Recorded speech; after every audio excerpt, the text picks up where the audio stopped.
जय Hind friends, welcome all to our YouTube channel अभियुक्ता।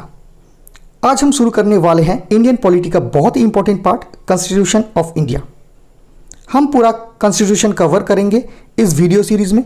Video को छोटा और कॉम्पैक्ट रखने की कोशिश करेंगे ताकि आपको अडॉप्ट करने में आसानी रहे। तो बिना लेट किए हुए शुरू करते हैं हम आज का वीडियो में आगे बढ़ने से पहले प्लीज़ लाइक का बटन दबाइए और शेयर कीजिए और सब्सक्राइब कीजिए। The constitution of India.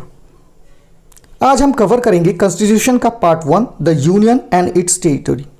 इस पार्ट में टोटल 4 आर्टिकल है, आर्टिकल 1 से 4 तक, और ये हमारे यूनियन और टेरिटरी के बारे में बताता है, जैसे कि आपको टाइटल से पता चल चुका होगा। तो आर्टिकल 1 से शुरू करते हैं दोस्तों। यहाँ पे डिफाइन किया गया है name and polity. Name and polity क्या डिफाइन किया गया? नेम एंड पॉलिटी जो है यहाँ पे आर्टिकल में बोला गया है, India that is Bharat shall be a union of states. Shall be a union of states. अब यहाँ पे दो नाम क्यों रखे गए हैं, इंडिया और भारत? क्योंकि यहाँ पे जब कॉन्स्टिट्यूशन असेंबली बन रहा था तो दो ग्रुप के बीच डिबेट हुआ था इस बात को लेके। तो एक ग्रुप का कहना था इंडिया जैसे मॉडर्न नाम को रखते हैं, एक ग्रुप का कहना था भारत जैसे ट्रेडिशनल नाम को रखते हैं। कोई कंक्लूसिव डिबेट नहीं हुआ था इस बात को लेके। तो यहाँ पे कॉन्स्टिट्यूशन में दोनों नाम को ही अडॉप्ट कर लिया गया है। और शल बी यूनियन ऑफ स्टेट्स। अब यूनियन और फेडरेशन में हम डिफरेंस समझते हैं। यूनियन और फेडरेशन में डिफरेंस क्या है? जैसे यूएसए हो गया एक फेडरेशन और इंडिया हो गया एक यूनियन। फेडरेशन में क्या होता है, जो स्टेट्स हैं वो एक म्यूचुअल एग्रीमेंट बेसिस पे एक फेडरेशन बनाते हैं, जो कभी भी उस एग्रीमेंट को तोड़ के उस फेडरेशन से अलग हो सकते हैं इंडिपेंडेंट स्टेट्स के रूप में।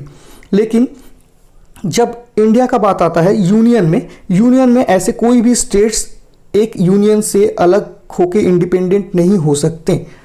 तो यूनियन में किसके पास? सेंटर के पास ज़्यादा पावर होता है, सेंटर के पास ज़्यादा पावर होता है। और फेडरेशन में किसके पास? स्टेट के पास ज़्यादा पावर होता है।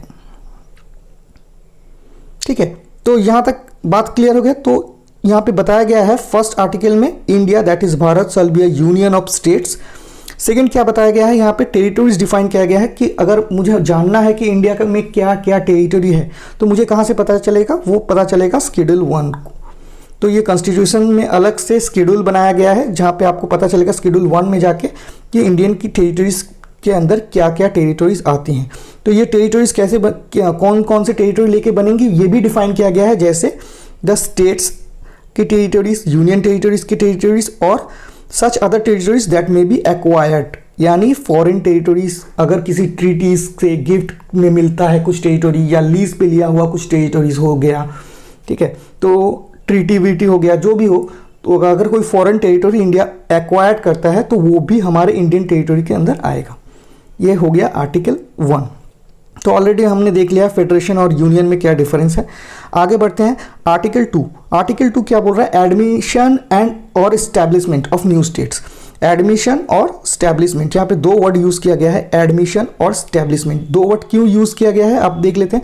एडमिशन बोला गया है क्योंकि अगर ऑलरेडी कोई स्टेट्स है, बाहर का स्टेट्स है जो इंडिया एक्वायर्ड करता है तो इसको एडमिशन बोलेंगे। अगर कोई एरिया एक्वायर करके उसे नया स्टेट्स बनाया जाए तो स्टैब्लिशमेंट कहते हैं। तो अगर कोई एरिया एक्वायर करके अगर कोई स्टेट्स बनाया जाए स्टैब्लिशमेंट कहते हैं, और प्रायरली कोई अगर स्टेट्स बाहर है वो एक्वायर होता है तो एडमिशन कहेंगे। तो ऑलरेडी स्टेट्स है उसको हम भारत में मिला रहे हैं तो ये एडमिशन हो गया। और थोड़ा सा जगह एक्वायर्ड करके अगर नया स्टेट्स बनाया जाए तो वो स्टैब्लिशमेंट हो गया। आर्टिकल 2 मेनली बात करता है कि फॉरेन टेरिटरीज जो इंडिया के यूनियन टेरिटरीज के अंदर नहीं है, वैसे टेरिटरीज को भारत में मिलाना है तो क्या करना पड़ेगा, इस बारे में हमको बताता है। तो एडमिशन और स्टैब्लिशमेंट ऑफ न्यू स्टेट्स जो इंडिया का हिस्सा नहीं है, यूनियन टेरिटरीज का हिस्सा नहीं है, उस टाइप ऑफ टेरिटरीज को भारत में मिलाना हो तो क्या करना होगा, ये आर्टिकल 2 में डिस्क्राइब किया गया है। इसका एक एग्जाम्पल देखते हैं। एग्जाम्पल है 16 मई 1975 36th कॉन्स्टिट्यूशनल अमेंडमेंट एक्ट में सिक्किम को भारत में मिलाया गया, जो भारत का 22वां राज्य बना। ठीक है, ये तो आप लोगों को पता ही होगा, सिक्किम पहले भारत का राज्य नहीं था।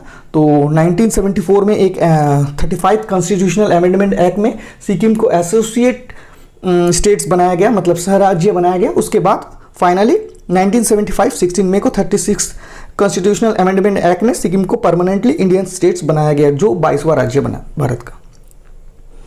ठीक है, यहाँ तक समझ में आ गया। तो अब देखते हैं कौन कौन से फॉरेन टेरिटरी को इंडिया ने कॉन्स्टिट्यूशन बनने के बाद एक्वायर किया है। एक्वायर किया फॉरेन टेरिटरी जैसे Dadra and Nagar Haveli. 10th constitutional amendment act 1961 के तहत इसे भारत का हिस्सा बनाया गया। इससे पहले ये पोर्तुगीज का हिस्सा था, तो 1961 तक। गोवा एंड दमन दीव दोनों को एक साथ 12th कॉन्स्टिट्यूशनल अमेंडमेंट एक्ट 1962 के तहत भारत का हिस्सा बनाया गया। यहाँ पे भी पोर्तुगीज का आपका मतलब स्टैब्लिशमेंट था, जहाँ पे मिशन विजय करके जो ऑपरेशन हुआ था गोवा में, उसके बाद से पोर्तुगीज को वहाँ से हटा दिया गया और ये बना भारत का हिस्सा। कौन से? 12th कॉन्स्टिट्यूशनल अमेंडमेंट एक्ट के तहत। पौंडीचेरी जो अभी बन गया है पुदुचेरी, नाम चेंज हो गया है, इसको 14th कॉन्स्टिट्यूशनल अमेंडमेंट एक्ट 1962 को से इसको भारत में मिलाया गया, यहाँ पे जहाँ पे फ्रेंच सेटलमेंट थे। ठीक है। सिक्किम, अभी मैंने बताया सिक्किम में ऑलरेडी आपको बता चुका हूँ, ये 36 कॉन्स्टिट्यूशनल अमेंडमेंट एक्ट 1975 के तहत इसको भारत का हिस्सा बनाया गया। तो ये सब फॉरेन टेरिटरीज थी जिसको एक्वायर किया गया।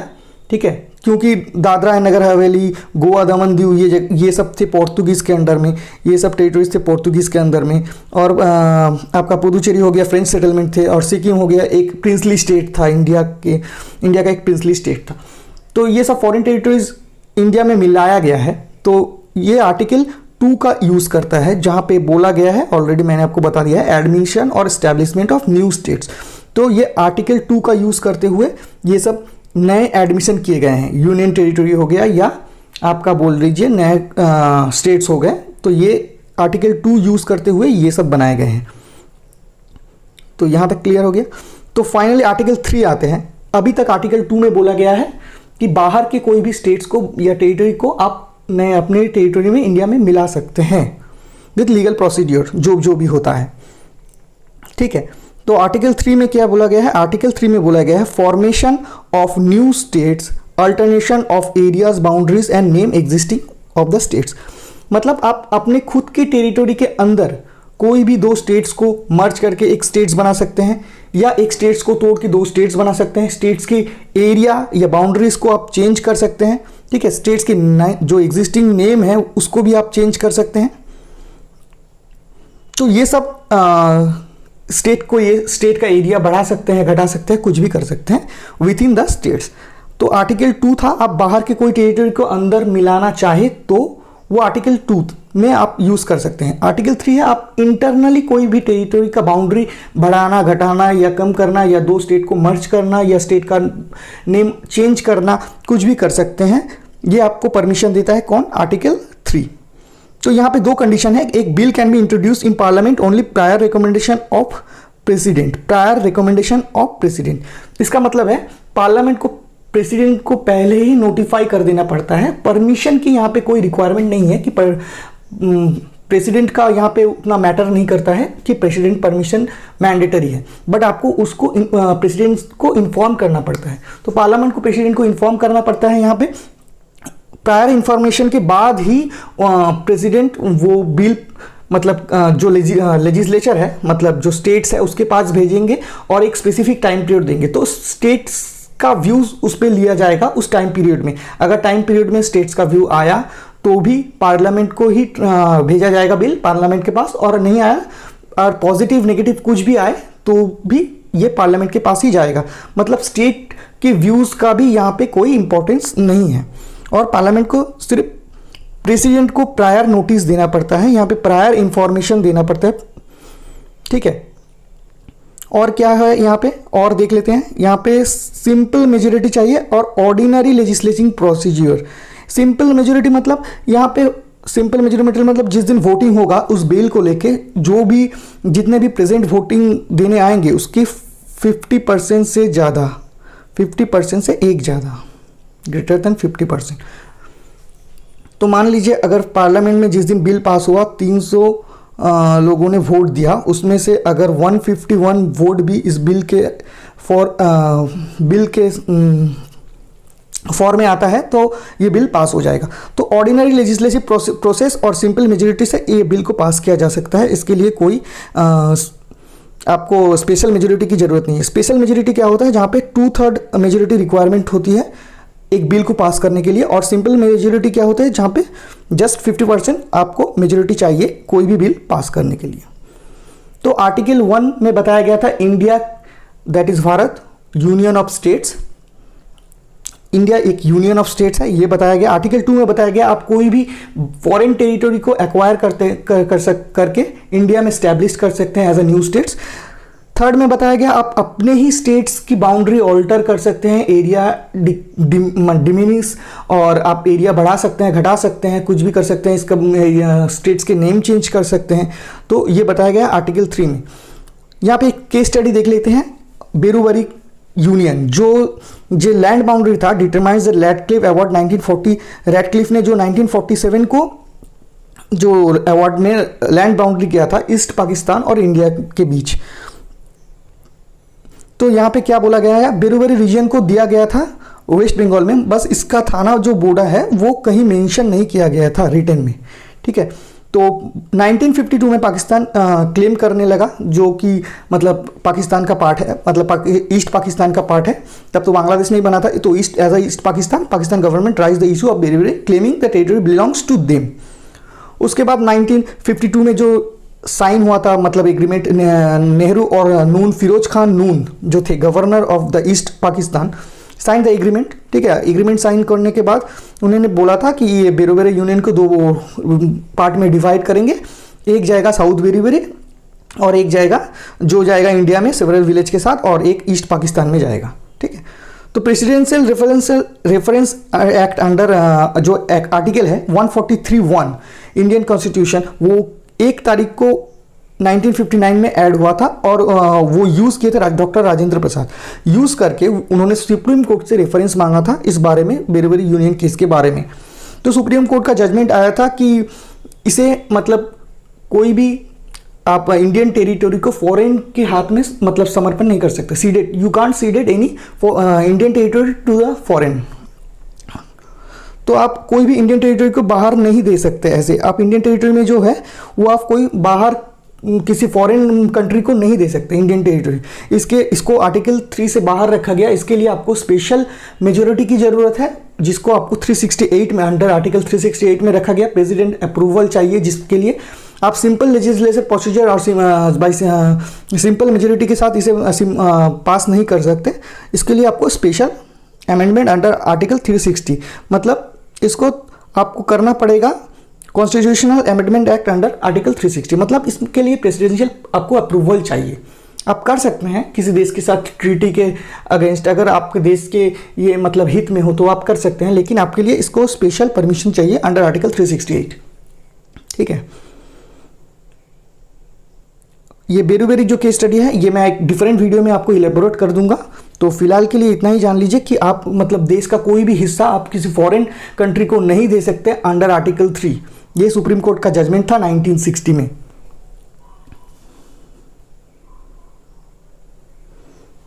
तो आर्टिकल 4 में क्या बोला गया? आर्टिकल 4 में बोला गया अगर भी कोई भी आर्टिकल 2 और 3 में चेंजेस होते हैं उसके सप्लीमेंटल चेंजेस आएंगे, कॉन्स्टिट्यूशनल चेंजेस आएंगे। कहाँ पे आएंगे? शेड्यूल 1 और शेड्यूल 4 में। Schedule 1 and schedule 4। अब शेड्यूल 1 में क्या है आपको ऑलरेडी मैंने बता दिया है। शेड्यूल 1 में क्या है कि इंडिया का टेरिटरी डिफाइन किया गया है, और शेड्यूल 4 में क्या है कौन से टेरिटरी से राज्यसभा के कितने सीट्स होंगे, तो ये आपको वहाँ पे लिखा गया है। तो शेड्यूल 4 में, तो शेड्यूल 1 एंड 4 में क्यों चेंजेस आएंगे? अगर मान लीजिए किसी टेरिटरी का नाम चेंज होता है तो वो नाम तो रिटन में भी चेंज करना पड़ेगा। तो आर्टिकल 2 क्या बोलता है? Establishment of new state. अगर कोई भी बाहर की टेरिटरी को इंडिया के टेरिटरी में मिलाया जाए तो क्या होगा? एक नया स्टेट्स बनेगा। तो नया स्टेट्स को भी डिफाइन करना पड़ेगा। वो स्टेट्स कौन सा है हमको कहाँ से पता चलेगा? शेड्यूल 1 से। तो सब्सिक्वेंटली और सप्लीमेंटली वो आर्टिकल शेड्यूल 1 में चेंज होगा ही, और वहाँ से राज्यसभा के कुछ मेंबर भी आएंगे, तो शेड्यूल 4 को भी चेंज करना पड़ेगा। तो यही बोला है। और 3 को क्या बोला है? अगर पकड़ लीजिए 2 स्टेट को मर्ज किया जाए या एक बड़े स्टेट को 2 स्टेट में तोड़ा जाए, तो यहाँ पे भी चेंजेस आएंगे। क्या चेंजेस आएंगे? स्टेट का नाम अगर चेंज हो गया, जैसे आंध्र प्रदेश तेलंगाना 2 स्टेट बना जब, तो 2 स्टेट्स के नाम एक नया स्टेट्स आया उभर के, तो वो भी शेड्यूल 1 में मेंशन करना पड़ा। तो अंडर आर्टिकल 3 अगर आप कोई स्टेट्स मर्ज करते हैं या डिमिस करते हैं या कोई भी चेंजेस करते हैं, बाउंड्री का अगर नाम चेंज करते हैं, तो वो सब्सिक्वेंटली क्या होगा? शेड्यूल 1 और शेड्यूल 4 में चेंज होगा। मतलब अगर आंध्र प्रदेश तेलंगाना बढ़ने से पहले अगर 50 सीट है राज्यसभा का, तो बढ़ने के बाद जैसा भी सीट अरेंजमेंट होगा वैसे ही आपको शेड्यूल 4 में मेंशन करना पड़ेगा कि कौन से स्टेट से, नए स्टेट से कितना राज्यसभा का सीट आ रहा है। जो स्टेट्स पुराना आंध्र प्रदेश था उसको बाउंड्री उसका घटा दिया गया था, तो उसको राज्यसभा का सीट भी घट जाएगा। तो राज्यसभा का सीट अगर घटता है तो कितना घटा या क्या हुआ, क्या नए क्या कॉन्सिक्वेंसेस है उस चेंजेस के, तो वो ऑलरेडी शेड्यूल 1 और शेड्यूल 4 में डेफिनेटली मतलब ऑन बिहाफ ऑफ दिस आएंगे। अगर आर्टिकल 2 और 3 में चेंज हुआ तो वो अपने आप आएंगे। इसके लिए कोई भी कॉन्स्टिट्यूशनल अमेंडमेंट की जरूरत नहीं है। ये बताया गया है आर्टिकल 4 में, और ये बताया गया है आर्टिकल 2 और 3 को 368 के बाहर रखा गया है। जिसके मतलब क्या होता है 368 में, 368 के बाहर रखने का एक ही फायदा, आप प्रेसिडेंशियल अप्रूवल की जरूरत नहीं है। आप सिर्फ एक प्रायर इंफॉर्मेशन दे सकते हैं प्रेसिडेंट को, और आप पार्लियामेंट में सिंपल मेजोरिटी और सिंपल लेजिस्लेचर प्रोसेस से आप बिल को पास करा सकते हैं।